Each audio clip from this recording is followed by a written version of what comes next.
قرآن مجید میں ایک اور مقام پر ارشاد فرمایا، یہ بھی 14واں پارہ ہے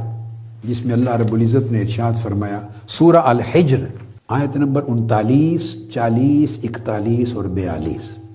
پھر فرمایا کہ شیطان نے قسم کھائی جب وہ اللہ رب العزت کی بارگاہ سے دھتکار دیا گیا، جب اللہ رب العزت نے فرمایا تھا اذ قال ربک للملائکۃ انی خالق بشرا من صلصال من حمأ مسنون فاذا سویتہ ونفخت فیہ من روحی فقعوا لہ ساجدین، کہ میں فرشتوں سے اللہ پاک نے فرمایا کہ میں ایک پیکر بشریت پیدا کر رہا ہوں اس طرح، اور جب میں اس کی ظاہری بدن کی تشکیل مکمل کر لوں، درست کر لوں، تو میں اس کے اندر اپنی روح پھونکوں گا۔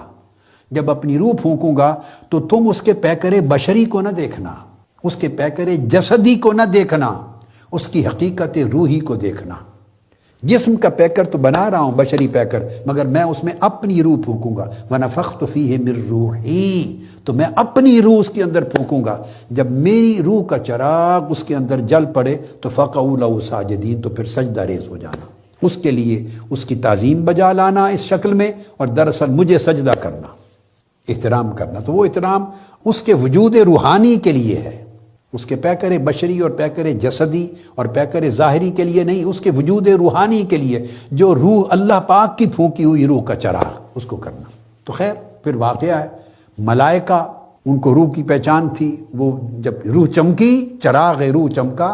تو وہ سجدہ ریز ہو گئے۔ ابلیس چونکہ شیطان تھا، وہ ناری تھا، نور نہیں تھا، اس کو نور سے مناسبت نہیں تھی، تو وہ پھر اس نے انکار کر دیا۔ تو اللہ پاک نے پوچھا کیوں نہیں سجدہ کیا؟ اس نے کہا یہ مٹی سے گارے سے بنا ہے، میں اس کو سجدہ کیوں کروں؟ اللہ پاک نے فرمایا دفع ہو جاؤ، نکل جاؤ یہاں سے، تم پر قیامت تک رحمت سے محرومی ہے، لعنت ہے۔ اس نے کہا مجھے پھر موقع دے دیں۔ اب اس مقام پر وہ اللہ رب العزت کی بارگاہ میں وہ اپنا چیلنج کرتا ہے، وہ وعدہ کرتا ہے، قسم کھاتا ہے، قالت رب بما اغویتنی لأزینن لہم فی الارض ولأغوینہم اجمعین۔ اس نے کہا کہ میں، یہ شیطانی سوچ ہے، اس نے کہا پروردگار اس سبب سے کہ جس طرح تو نے مجھے گمراہ کیا ہے معاذ اللہ، تو یہ سوچ شیطان کی سوچ ہے کہ کیا اپنے تکبر کے باعث ہے، کیا اس کی اپنی رعونت ہے، اس کی اپنی خرابیاں ہیں، مگر وہ منسوب اللہ کی طرف کر رہا ہے کہ جس طرح تو نے مجھے گمراہ کر دیا، نکال دیا یہاں سے۔ تو یاد رکھ لیں، جب برائی کر کے اسے کہے بندہ، اسے اپنے مقدر کی طرف منسوب کرے برائی کو، تو سمجھے شیطان اس کا قرین ہے، ساتھی ہے، شیطان نے یہ بات القاء کی ہے، وہ رحمانی بات نہیں ہے، سچی بات نہیں ہے، چونکہ شیطان نے اس سوچ کا ایجاد کیا، انکار خود کیا، سجدے سے اللہ کا امر تھا، تو اگر اللہ نے روکنا ہوتا تو وہ فرشتوں کو بھی روک دیتا، تمام فرشتے سمجھ گئے، سجدہ ریز ہو گئے، یہ اکڑ گیا۔ جب اکڑ گیا تو اللہ رب العزت نے اسٹیٹ اوے بھی نہیں نکال دیا، اس کو اپنی صفائی کا موقع دیا۔ قال ما لک الا تکون مع الساجدین، شیطان تم نے سجدہ کیوں نہیں کیا، میرے امر کی تعمیل کیوں نہیں بجا لایا؟ اللہ پاک نے اس کو موقع دیا کہ ایکسپلین کرے، تاکہ معافی مانگ لے، معذرت کر لے، بات کو سمجھ لے مجھ سے غلطی ہوئی، موقع دیا۔ اس نے پھر جواب میں کہا، اپنے عمل پہ جس پہ اڑ گیا تھا، اس اپنے عمل کو اس نے قائم رکھا اور کہا قال لم اکن لاسجد لبشر خلقتہ من صلصال من حمأ مسنون، یہ بشر ہے، یہ پیکر بشر ہے، میں اس گارے سے بنے ہوئے بشر کے وجود کو کیوں سجدہ کروں؟ تو گویا اس نے اپنے عمل کو خود اون کیا، ایکسیپٹ کیا with freedom of his choice، اس نے اون کیا۔ تو اللہ رب العزت نے یہ سارا کچھ اس لیے کیا تاکہ دنیا سمجھے کہ یہ فریڈم آف چوائس ہے، یہ اس کا فریڈم آف ایکشن ہے، اور وہ اون کر رہا ہے۔ لہٰذا اگر شیطان بھی کسی کو بہکائے گا تو وہ اس نے خود شیطان کی دوستی کو اختیار کیا، اس بندے نے، اللہ نے دونوں راستے بتا دیے۔ پھر شیطان نے کہا کہ میں ان کو بہکاؤں گا، میں زمین میں گناہوں اور نافرمانیاں ان کو آراستہ اور مزین کر کے دوں گا اور ان کو گمراہ کروں گا۔ اس کے جواب میں اس نے ساتھ ہی کہا الا عبادک منہم المخلصین، مگر جو لوگ نفس اور میرے چنگل سے اپنے آپ کو آزاد کر لیں گے، میری دوستی میں پھنسیں گے نہیں، اور نفس کی قید میں اور میری قید میں جو لوگ نہیں آئیں گے، ہمیں ٹھکرا دیں گے، جو مخلص ہو جائیں گے، صاحبان اخلاص، تو ان پر میرا داؤ نہیں چلے گا۔ تو شیطان خود اقرار کر رہا ہے کہ ایسے بھی ہیں جو میرے داؤ کو رد کر دیں گے۔ تو گویا دونوں قوت رد تبھی کریں گے نا کہ ان کے اندر ایک نیکی کی اسپرٹ بھی جاگی ہوئی ہے، اور نیکی کو سپورٹ کرنے والے بھی ہیں، نیکی کے لیے فہم بھی ہے، نیکی کے لیے اندر ایک رغبت بھی ہے، تو بدی کے راستے بھی ہیں، تو وہ خود فریڈم آف چوائس کے ساتھ بدی کو اڈاپٹ کر رہا ہے، نیکی کو چھوڑ رہا ہے۔ اس لیے اس نے خود کہا الا عبادک منہم المخلصین، ہر ایک پر میں داؤ ہر ایک پہ چلاؤں گا، حملہ ہر ایک پہ کروں گا، گمراہ کرنے کی کوشش ہر ایک کو پر کروں گا، اور دنیا کے سارے گناہ نافرمانیاں مزین آراستہ اور دل کو پسندیدہ ہر ایک کو بنا کے دکھاؤں گا، حملہ ہر ایک پہ کروں گا، لیکن اس نے خود کہا ہر کوئی میرے داؤ میں آئے گا نہیں۔ جو اپنے آپ کو اپنے نفس کی اور میری قید سے آزاد کر لینے والے ہیں ان پر میرا داؤ نہیں چلے گا۔ اس پر پھر اللہ رب العزت نے ری کنفرم کیا، فرمایا آگے ان عبادی لیس لک علیہم سلطان، شیطان تم نے صحیح قرار کیا ہے، ابلیس جو میرے اخلاص یافتہ بندے ہیں ان پر تیرا کوئی زور نہیں چل سکتا، کوئی زور نہیں چلے گا، وہ بچے رہیں گے۔ الا من اتبعک من الغاوین، ہاں انہی پر ہی تیرا زور چلے گا جو بھٹکے ہوئے ہیں، جنہوں نے تیری راہ اختیار کی ہے۔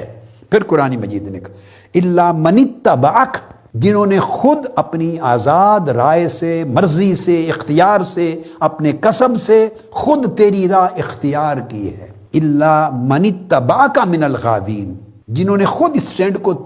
ترجیح دی ہے، جن کی خواہشات انہیں اس راہ پر لے آئی ہیں، جنہوں نے تیری راہ کو اختیار کیا ہے، وہ عارضی لذتوں کو جنہوں نے ترجیح دی ہے،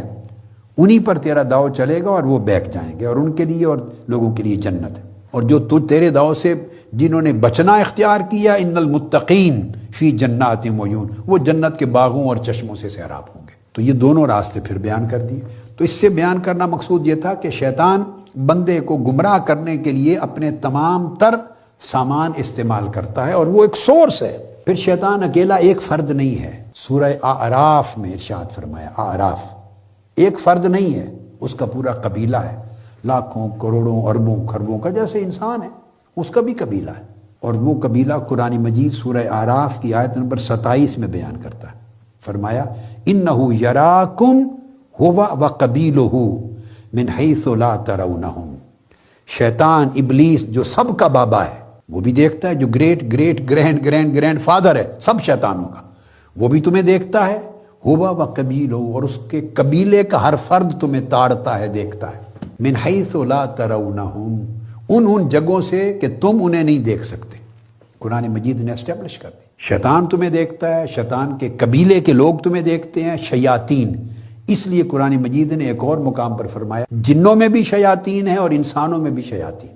وہ انسان جو بالکل شیطنت کا ریفلیکشن بن گئے، شیطان ان کا قرین بنا نا، دوست بنا، ساتھی بنا، اور ان کی سنگت میں رہ کے وہ بشری پیکر میں وہ بھی پورے شیطان بن گئے۔ اب ان کا رات دن کام ہی شیطانوں والا کام ہے، مکمل طور پہ انسانی پیکر میں اب شیطان ہے۔ یہ قرآن مجید نے کہا انسانوں میں بھی اور جنات میں، دونوں میں شیطان ہے۔ جنات کے شیطان نظر نہیں آتے،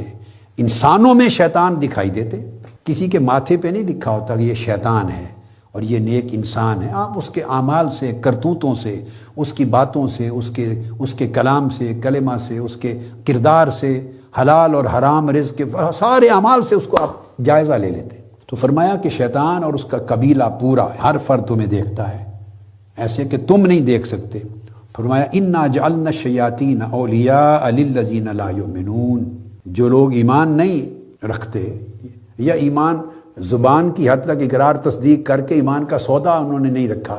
ایمان کی راہ پہ نہیں چلے، ایمان کو پس پش ڈال دیا ہے عملاً زندگی میں، اور بری راہ پہ، کفر جیسی راہ پہ چل پڑے ہیں، تو فرمایا ہم نے شیطانوں کو ان کا ولی بنا دیا ہے۔ تو یہاں یہ واضح کیا کہ شیطان بھی اولیاء بن جاتے ہیں، ان لوگوں کے اولیاء بن جاتے ہیں، یعنی ولی، سرپرست اور مددگار اور رہنما۔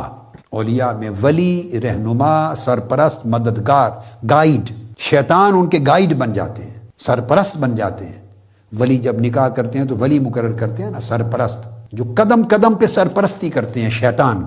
ان لوگوں کے جو ایمان کو پس پشت رکھ دیتے ہیں، پیچھے رکھ دیتے ہیں ایمان، تو شیطان ان کو سنبھال لیتے ہیں۔ ایک جگہ فرمایا قرین، یعنی بالکل جڑ جاتے ہیں، ساتھی بن جاتے ہیں، اور یہاں اس سے آگے بڑھ جاتا ہے تعلق، قرین سے تعلق آگے بڑھ کے پھر ان کا سرپرست بن جاتے ہیں، شیطان ان کے اولیاء بن جاتے ہیں، ان کے وارث بن جاتے ہیں، پراپر ان کے گائیڈ اور ان کے ٹیچر بن جاتے ہیں۔